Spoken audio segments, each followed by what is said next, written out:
सभी को जय श्री कृष्ण, जय श्री लक्ष्मीनारायण, जय सनातन धर्म। हमारी भारतीय सनातन संस्कृति में सभी कर्मकांड को महत्व दिया गया है। इस कर्मकांड में श्राद्ध कर्म भी एक है। हमारे जितने भी पूर्वज हैं जो दिवंगत हो गए हैं, तो उनके लिए हमारी संस्कृति में एक समय निश्चित होता है।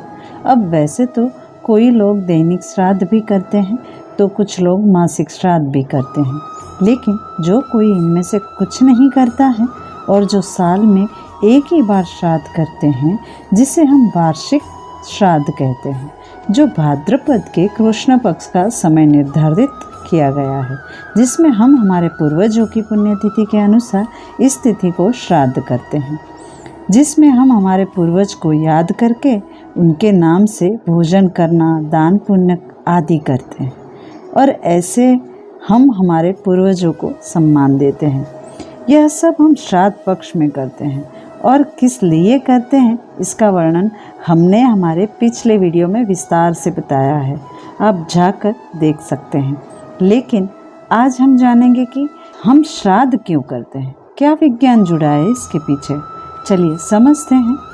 वास्तव में श्राद्ध का अर्थ होता है श्रद्धा से किया हुआ कर्म, जिसे हम श्राद्ध कहते हैं। यानी जब हम श्रद्धा के साथ कोई भी कर्म करते हैं, तब वह कर्म सार्थक हो ही जाता है।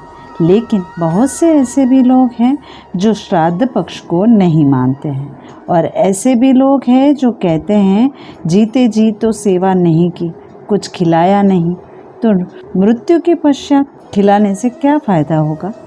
और ये भी सही है।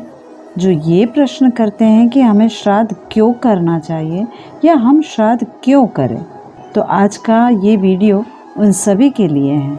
जब हम कोई भी कर्म कांड करते हैं, तो हमें यह जानना चाहिए कि यह कर्म हम क्यों कर रहे हैं। हमें कोई भी कर्म आंख बंद करके या कोई और कर रहा है तो मैं भी करूं, इसीलिए नहीं करना चाहिए। जो भी कर्म करे तो उसके पीछे का कारण हमें जानना ही चाहिए। तो आज हम श्राद्ध करने के पीछे का कारण को समझते हैं। सबसे पहले यह भाद्रपद में ही क्यों आता है, तो इसके पीछे हमारा आयुर्वेद जुड़ा हुआ है। हमारे सनातन संस्कृति में जितने भी तिथि त्यौहार हैं, उनके पीछे हमारा ज्योतिष और हमारा आयुर्वेद जुड़ा हुआ है। जैसे कि हम सभी जानते हैं कि हमारी प्रकृति वात, पित्त और कफ से बनी हुई है, और इनका संबंध हमारे ऋतुओं से भी होता है। तो भाद्रपद से पित्त का प्रकोप होता है, इसीलिए भाद्रपद में चावल खीर का सेवन ज़्यादा होता है, क्योंकि चावल पित्तनाशक है। इसीलिए श्राद्ध पक्ष में हम खीर बनाते हैं और ब्राह्मण या बाकी सभी जीव, पशु पक्षी को भी खिलाते हैं, क्योंकि हमारी संस्कृति हमें दूसरों के लिए जीना सिखाती है और प्रकृति का रक्षण हम सभी को करना चाहिए। यह हमारा धर्म होना चाहिए, इसीलिए हम यज्ञ हवन भी करते हैं। अब बात करते हैं कि हम श्राद्ध पक्ष में पितरों को ही क्यों याद करते हैं। तो पितृ का अर्थ होता है जो दिवंगत हो गए हैं, ऐसे प्रेत, जिसे पितर कहा जाता है। जब हम पितरों को याद करते हैं या उनके नाम पर कोई कार्य करते हैं, तो हमारे जितने भी पूर्वज हैं वह खुश होते हैं, प्रसन्न होते हैं। और इतना ही नहीं, हम जो भी उनके लिए कार्य करते हैं, तब हमारे बच्चे भी यह सब देखते हैं और उन्हें भी हमारे पूर्वजों को जानने की जिज्ञासा होती है और वे बड़ों का सम्मान करना सीखते हैं। यह एक तरह से संस्कार ही होता है जो हमारे बच्चे हमसे सीखते हैं। लेकिन आज के समय में ऐसा नहीं हो रहा है। जो पश्चिम से प्रभावित है वह इनको नहीं मानते हैं, और जो कर रहे हैं वे इतना ज़्यादा कर रहे हैं कि वह सृष्टि के अनुकूल नहीं होता है। अब इसका अर्थ ये नहीं है कि हमें श्राद्ध नहीं करना चाहिए, तो जो श्रद्धापूर्वक किया जाए उसे ही श्राद्ध कहते हैं। और श्राद्ध हम भले ही हमारे पूर्वज के लिए करते हैं, लेकिन वास्तव में श्राद्ध कर्म हमारे लिए ही करते हैं। हमारे अंदर की उदार भावना जो है वह बढ़े। जब हम कुछ देते हैं तभी तो हमारे पास आता है। तो श्रद्धा से जो भी कर्म हम करते हैं तो हमें हमारी आत्मा को परम शांति का अनुभव होता है। तो जब हम हमारे पूर्वज के लिए श्राद्ध तर्पण करते हैं तो चूँकि हम उनके ही वंशज हैं तो हमारी आत्मा परम आनंद का अनुभव करती है। इसीलिए हम श्रद्धा से ब्राह्मण, अब यहाँ पर ब्राह्मण का अर्थ जाति से नहीं है।